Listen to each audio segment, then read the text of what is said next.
Ladies and gentlemen, welcome back to Authentic Info Podcast. I'm your host, Admas and Nowadays, I don't know whether it's still a tweet X.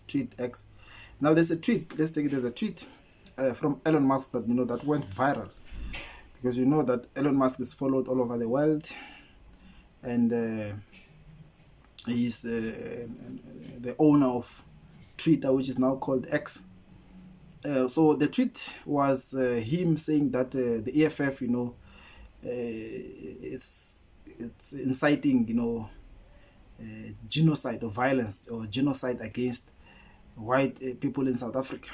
This comes after the song or chant, "Kill the Boer, kill the farmer," which was sung by the EFF leader Julius Malema when they were celebrating their 10 years, of EFF in FNB Stadium on the 29th of July. It was a Saturday.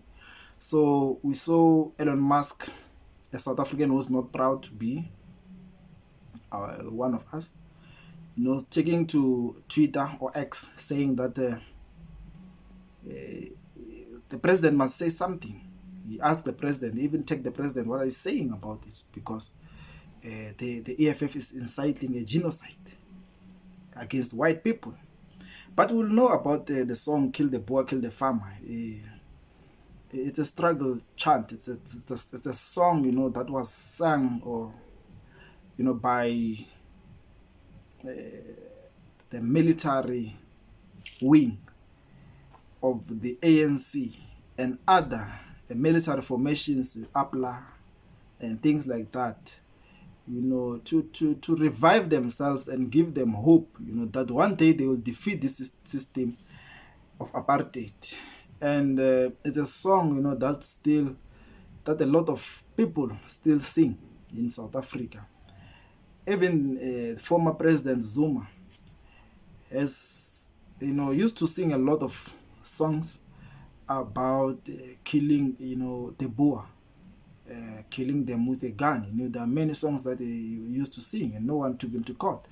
But political parties like DA now are very scared of the EFF and they want to use anything against the EFF and to portray to the world that the EFF is going to kill white people as soon as it takes power, which the EFF say that is not the case. And we saw, even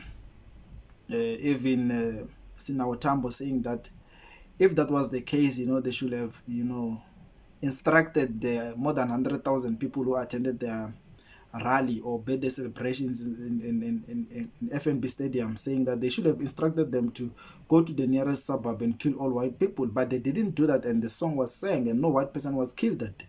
So I think, internationally, the white community is misinformed when it comes to matters in South Africa, when it comes to the politics, because they get reports, from biased media, from media that seeks to protect, a certain narrative, while, trying to destroy other political parties and politicians, because they are handlers and owners of these media houses, the giant ones, happen to be not in support of political parties like the EFF. And I think we have to be fair, when it comes to not necessarily interpreting these songs, but when it comes to the history of South Africa, because as soon as white people in South Africa get rid of songs like this, it means that one day we'll be told that you cannot read certain information about where we come from. And when we check, black people did not kill, a lot of white people compared to the number of black people who were killed under the apartheid regime and the brutality of the police force, and in numbers we outnumber them dismally. And if we can say we want to take up arms and fight white people, we can win. Okay, they can run out of ammunition before they even deal with 2% of us, so we can kill them with our own hands. But that is not the case. It's just that these songs remind us of what we went through, so that we keep on fighting this system, so that we don't go back to where we come from. Because we were once oppressed and the system is still there Our parents still fear white people today in South Africa. Our grandparents still fear white people today in South Africa. There are people who survived the torture of these Boers. There are people who survived, the brutality of the apartheid system. And when they tell these stories, they don't even finish a sentence before they even cry, before their tear drop. They don't even finish a sentence. A paragraph is more than enough.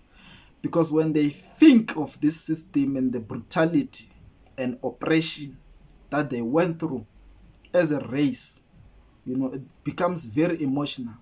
But today we are told that we cannot sing those songs so that we can forget our history. And one day we will be told that we can only read about Shaka Zulu and we cannot read about Sharpeville massacre. That is what these few white people who are left in South Africa are saying to South African black people, that you cannot sing struggle songs. Even if till today the system is still oppressing black people. A black person, it's not easy for a South African black person to go to the nearest bank and apply for a business loan. You'll have to explain, and come with your relatives and everyone else who knows you to confirm that indeed you will make it with the money that they're going to give to you. And that won't be the case. It's very difficult. So these are the systems that we're trying to fight against. That is why the AFF is saying that there must be an establishment of a state bank, so that those who have business ideas can easily be funded. They always make reference of Toyota in Japan. The way the government of Japan believed in Toyota and the way Toyota is today is because the government believed in such an idea. And today Toyota is in every village and